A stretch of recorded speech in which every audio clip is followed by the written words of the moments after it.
ना कोई राजा ना कोई तानाशाह, भारत को चलाता है एक ही किताब, संविधान। 1947 में आज़ादी के बाद भारत को एक मजबूत सिस्टम चाहिए था। तभी डॉक्टर भीमराव अंबेडकर और उनकी टीम ने मिलकर बनाया भारत का संविधान।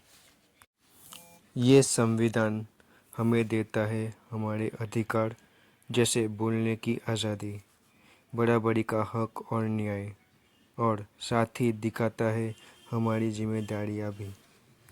सोचिए, अगर संविधान ही ना होता तो ना बराबरी हो पाती, ना इंसाफ हो पाता, ना सही नियम ले पाते।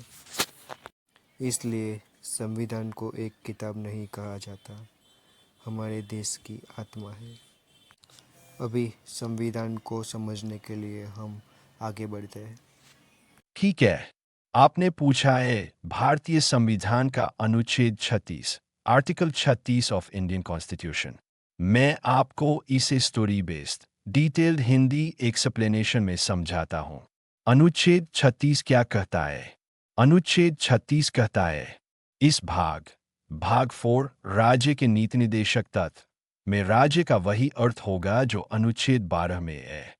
यानी यहाँ पर जब भी राज्य शब्द का प्रयोग होगा तो उसका वही मतलब होगा जो अनुच्छेद 12 में दिया गया है। केंद्र सरकार, राज्य सरकार, संसद, राज्य विधानमंडल और सभी प्राधिकरण अथॉरिटीज जो संविधान या कानून से बने हैं। स्टोरी बेस्ड समझ। कहानी, गांव की पंचायत और नियम। एक गांव था, सत्यपुर। गांव में एक पंचायत थी जो गांव के लिए नियम बनाती थी, लेकिन लोग उलझन में थे कि ये नियम सिर्फ पंचायत पर लागू होंगे या गांव के स्कूल, अस्पताल और पुलिस चौकी पर भी। गांव का बुजुर्ग विदुर दादा बोला, बेटा, जब हम गांव कहते हैं तो इसमें सिर्फ पंचायत नहीं बल्कि हर संस्था आती है जो गांव चलाती है, जैसे चौकी, स्कूल, अस्पताल, किसान समिति, सब।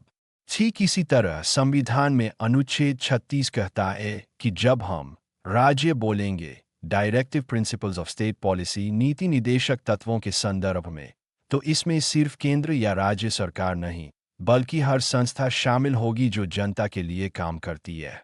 व्यवहारिक उदाहरण, अनुच्छेद 39, समान वेतन का अधिकार।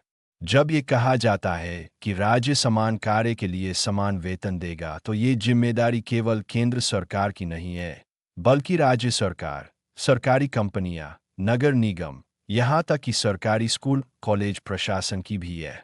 अनुच्छेद 47, स्वास्थ्य और पोषण का कर्तव्य। अगर राज्य शब्द सिर्फ सरकार तक सीमित होता तो कोई विश्वविद्यालय या स्थानीय प्राधिकरण इसकी जिम्मेदारी से बच सकता था, लेकिन अनुच्छेद 36 साफ कर देता है कि हर संस्था जो कानून से बनी है वह जनता के स्वास्थ्य और पोषण की चिंता करेगी। क्यों जरूरी था अनुच्छेद 36? मान लीजिए, अगर राज्य की परिभाषा यहाँ नहीं दी जाती तो कोई भी संस्था बोल सकती थी, ये डायरेक्टिव प्रिंसिपल्स सिर्फ सरकार के लिए है, हम पर लागू नहीं होते।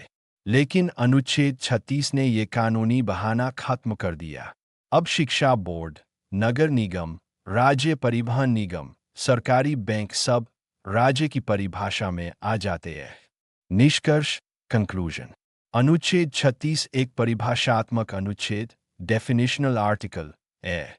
इसने साफ किया कि नीति निर्देशक तत्व डीपीएसपी में जब राज्य कहा जाएगा तो उसका वही व्यापक अर्थ होगा जो अनुच्छेद 12 में दिया गया है, यानी जनता के हित के लिए कानून, नीति और योजना बनाने में केंद्र सरकार, राज्य सरकार, संसद, विधानसभा और सभी सरकारी संस्थाएं समान रूप से जिम्मेदार हैं। इंडियन कॉन्स्टिट्यूशन के आगे के अध्याय को सुनने के लिए बने रहिए इस चैनल्स पे। सब्सक्राइब कीजिए, लाइक कीजिए, शेयर कीजिए।